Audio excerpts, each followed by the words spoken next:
ओम श्री महालक्ष्मी नमः। माता लक्ष्मी की कृपा सदा आप पर बनी रहे।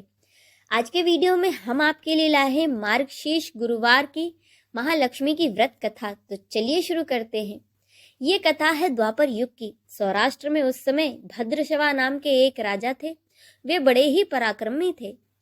उन्हें चारों वेदों, 6 शास्त्र और 18 पुराणों का भी ज्ञान था। उनकी रानी का नाम सुरत चंद्रिका था। रानी बहुत ही सुंदर, सुलक्षणा और पतिव्रता थी। उन दोनों के 7 पुत्र और एक बेटी थी। बेटी का नाम श्याम बाला था। एक बार महालक्ष्मी जी के मन में आया कि वह जाकर उस राजा के राज प्रसाद में रहे। इससे राजा की धन संपत्ति दुगनी होगी और वह इस धन दौलत से अपनी प्रजा को और सुख दे पाएगा। अगर वे गरीब के घर में जाकर रहेंगे तो उसे धन दौलत प्राप्त हो गई तो वह स्वार्थी की तरह केवल अपने ऊपर ही खर्च करेगा। यह सोचकर महालक्ष्मी जी ने एक बूढ़ी ब्राह्मण स्त्री का रूप धारण किया। अपने हाथों में लाठी लिए वे रानी के द्वार तक पहुंची। यद्यपि उन्होंने बूढ़ी औरत का रूप धारण किया था, पर उनके चेहरे पर देवी का तेज था। उन्हें देखते ही एक दासी उनके सामने आई और उनसे उनका नाम और काम पूछा। वृद्ध ब्राह्मण रूप में आई माता लक्ष्मी ने कहा, बालिके, मेरा नाम कमला है। मेरे पति का नाम भुवनेश्वर है। हम द्वारिका में रहते हैं। तुम्हारी रानी पिछले जन्म में एक वैश्य की पत्नी थी। वह वैश्य बहुत ही गरीब था। गरीबी के कारण उनके घर में रोज झगड़े होते थे तथा उसका पति रोज उसे मारता था। इन बातों से तंग आकर वह घर छोड़कर जंगल में चली गई और वहां खाली पेट भटकने लगी। उसकी इस दुर्दशा पर मुझे दया आई।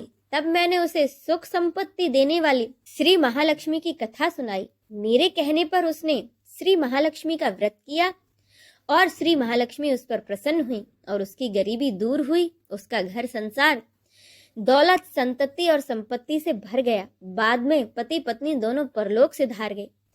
लक्ष्मी व्रत के कारण वे लक्ष्मी लोक में रहे। उन्होंने जितने साल महालक्ष्मी का व्रत किया था उतने हजारों साल उन्हें सुख भोगने को मिला। इस जन्म में उसका जन्म राजघराने में हुआ है, लेकिन वह महालक्ष्मी का व्रत करना भूल गई है, तो मैं उसे याद दिलाने आई हूँ। बुढ़िया माता की बातें सुनकर दासी उन्हें प्रणाम कर अपनी रानी के पास गई और उन्होंने रानी को सारी बातें बताई। लेकिन अपनी धन संपत्ति के वैभव में चूर रानी दासी पर आग बबूला हो गई और द्वार पर आकर बुढ़िया रूपी महालक्ष्मी पर बरस पड़ी। उसे मालूम नहीं था कि ये कोई साधारण स्त्री नहीं बल्कि साक्षात महालक्ष्मी है। परंतु रानी का इस कदर रूखा बर्ताव देखकर और अपना अनादर मानकर माता ने वहां रहना ठीक नहीं समझा और वे वहां से चल पड़ी। राह में उनकी मुलाकात राजकुमारी श्याम बाला से हुई। माता लक्ष्मी ने श्याम बाला को सारी बातें बताई। श्याम बाला ने अपनी माँ की ओर से महालक्ष्मी से क्षमा मांगी। माता को उस पर दया आई और उन्होंने श्याम बाला को श्री महालक्ष्मी व्रत के बारे में बताया। उस दिन अगहन माह का पहला गुरुवार था। श्याम बाला ने परम श्रद्धा के साथ मार्गशीर्ष गुरुवार को महालक्ष्मी का व्रत रखा। फलस्वरूप राजा सिद्धेश्वर के पुत्र मालधर से उसका विवाह हुआ। वह धन दौलत, ऐश्वर्य, वैभव से मालामाल हो गई। पति के साथ ससुराल में बड़े ही आनंद से दिन बिताने लगी।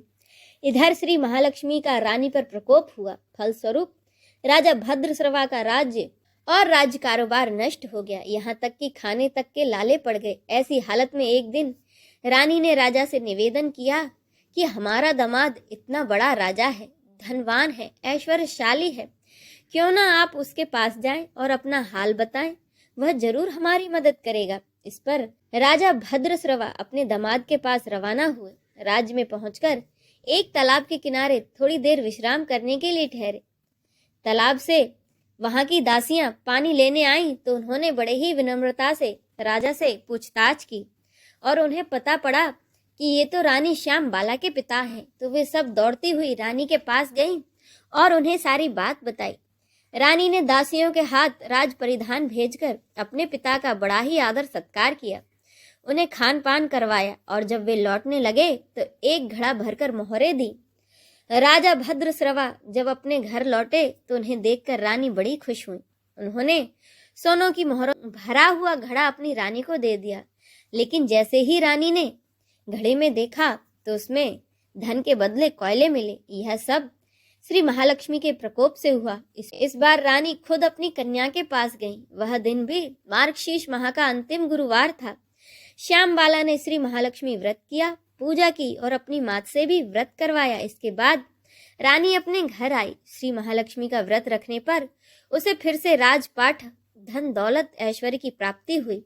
वह फिर से सुख, शांति, आनंदमय जीवन बिताने लगी। कुछ दिनों बाद राजकन्या अपने पिता के घर आई, लेकिन किसी ने उसका आदर सत्कार नहीं किया, बल्कि उसका अपमान किया। पर राजबाला को इस बात का बुरा नहीं लगा।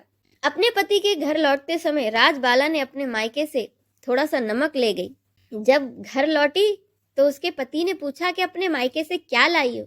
इस पर उसने जवाब दिया, वहां का सार लाई हूँ। पति ने पूछा, इसका मतलब? तब श्याम बाला ने कहा, थोड़ा धीरज रखें, सब मालूम हो जाएगा। उस दिन श्याम बाला ने सारा भोजन बिना नमक डाले ही बनाया और अपने पति को परोसा। जब पति ने खाना चखा तो सारा खाना बिना नमक का था, इसलिए बड़ा ही बेस्वाद था। फिर श्याम बाला ने थाली में नमक डाला, जिससे कि सारा भोजन स्वादिष्ट लगने लगा। तब श्याम बाला ने अपने पति से कहा, यही है वह मायके का सार। पति को उसकी बात सही लगी। फिर दोनों हंसी मजाक करते हुए भोजन करने लगे। कहा गया है कि इस तरह जो कोई श्रद्धा भाव से श्री महालक्ष्मी व्रत करेगा तो उस पर माता की कृपा होगी, सुख, संपत्ति, शांति प्राप्त होगी और उसकी सभी मनोकामनाएं भी पूरी होंगी। परंतु यह सब प्राप्त होने पर भी माता की पूजा को भूलना नहीं चाहिए। हर गुरुवार को व्रत पाठ अवश्य करना चाहिए। इस तरह ही श्री महालक्ष्मी की महिमा भक्तों की मनोकामनाएं पूरी करती है। इसी के साथ श्री महालक्ष्मी गुरुवार की यह व्रत कथा संपूर्ण होती है। जय मां लक्ष्मी की।